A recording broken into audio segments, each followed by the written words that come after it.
Good morning. So it is just after 8 o'clock. Just back from the gym, deadlifting today, which was always my favourite, and then it seemed to just kind of not progress in the last cycle that I did. So I'm trying a few different things this cycle. My next competition is in about 7.5 weeks, and it's just deadlifting and bench. So just 2 out of the 3 exercises that we normally do. So I'm concentrating on that a bit more and see what happens. So yeah, heavy enough session this morning, but I feel good. So shower and off to work, and I will check in with you again later. Bye.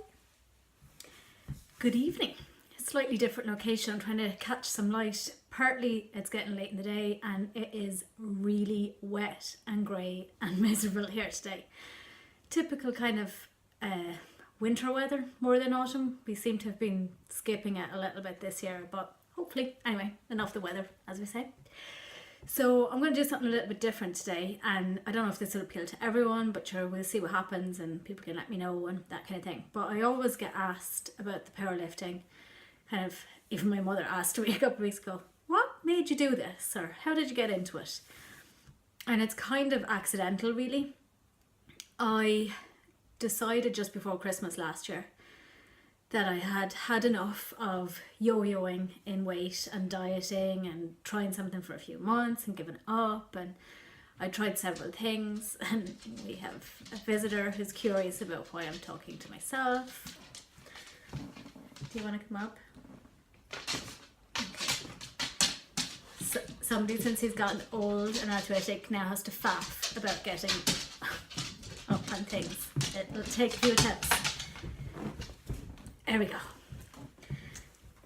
Guest. Thanks. Love you too. You gonna lie down by any chance? Maybe so. Or just sneeze at me.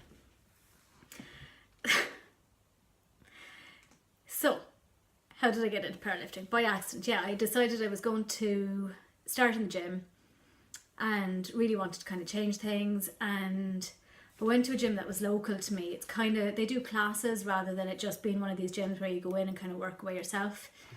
And it was a mixture of weights and conditioning and rowing and, you know, all of those kinds of things, which I'd done bits and pieces of before, more the conditioning stuff than the weights. I never really enjoyed it and always got bored. This looks ridiculous. You gonna lay down? Thank you. So distracting. Started the classes, really kind of enjoyed them. I think it was a mixture of like the place and the people, and had a bit of crack. I kind of discovered that I really liked the weightlifting element of it. So I stuck with the general classes for good 6-7 months, I think it was, and then there was an opportunity. There was a few people thinking of doing a powerlifting competition, and I decided I would do the program that they were going to do, but I wasn't going to compete. And about halfway through the program, because it's a 12-week long program, I was like, why am I doing this and not going to compete, because it was hard work. So I decided to do my first competition there a couple of weeks ago. Really nervous beforehand, never done anything like that in my life, but actually loved it, and it was a great group of people. It's a really supportive kind of community. Everyone, doesn't matter what club you're in or who you are, supports each other. They all want you to succeed. So I'm hooked. And what is powerlifting? It is a combination of 3 different types of lifts. So there's a back squat where you're holding the bar on your back.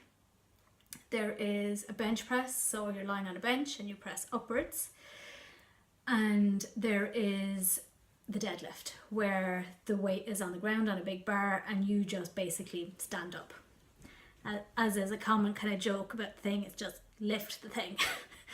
Although it is a lot more technical than that.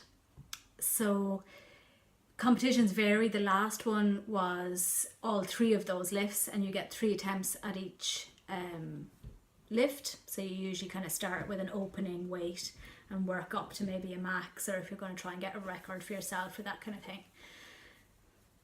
But the next one that I'm doing is what they call a push-pull, so it's actually only the bench and deadlift, so no squatting in the next one. So your program of training kind of varies depending on what you're going to do with that. I suppose the other thing in combination with that is why I started, trying to find something I did enjoy doing exercise wise and wanting to change my habits permanently of how I ate, was my weight. And I'm really pleased because I think I have actually changed habits permanently, and doing the powerlifting gives me a focus. You have to eat right if you're going to train like that. When you do the competitions, you come in certain weight categories. Now you can pick from a whole variety. You don't have to be necessarily small to do it or big to do it. But you pick a category that you're probably wanting to go into, so you have to maintain your weight at that category. And on the weight thing, it's just sensible eating. It's not a fatty diet. Obviously, what I do and what most people do is track what we call macros. So that's carbohydrates, protein and fat. And you do that in certain kind of ratios or gram numbers. Don't start barking. Digger has spotted something outside. So yeah, but by doing that and the exercising and as well as the lifting, I try and do a bit of walking and that kind of stuff just to keep some sort of cardio going.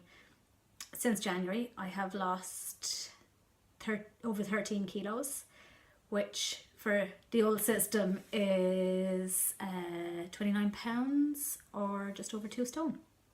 So I'm really pleased with that, and hopefully that's something I'll maintain. And it's for health reasons and feeling better in myself and self-confidence. I think anyone who struggled with their weight will kind of understand it's more the mental things that come with it initially, the hardest thing about gaining weight. And then physically you start noticing differences. More so I think as you lose weight than when you have the weight. It's not until it's gone that you realise, oh actually, life is a bit easier and I can actually bend over and tie my shoelaces now. Little things become very obvious. So yeah, just something very different. If you have any questions, ask. I'm not sure I'll be able to answer. Like I say, I'm a new powerlifter and I definitely consider myself new and a novice. But I do love it and I think it's a great sport. Doing it right with a good instructor, with good technique, touch wood, very little risk of kind of injury. People say, oh, what about your back and that kind of thing. I am 100% stronger than I used to be before I lifted. I actually have arthritis in my neck, and by doing this I actually have less pain, practically none, compared to before I was lifting. So those things under the right instruction and being careful, and you don't necessarily have to get competitive and try and lift heavier and heavier. So these things can always be done in moderation.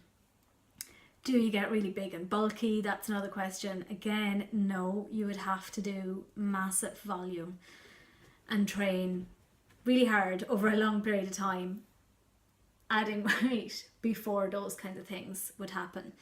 I am hoping that as I continue to lose a little bit more weight, not too much more, but we have a little bit more to go, that, the tone that I feel will become more obvious, but I would not say it's bulky muscle yet. So yeah, that's kind of it. Like I say, if you have any questions, give me a shout. And otherwise, that is it for today. See you all soon. Are you going to say bye, Dig? You going to say bye? No bye? No bye. See you later.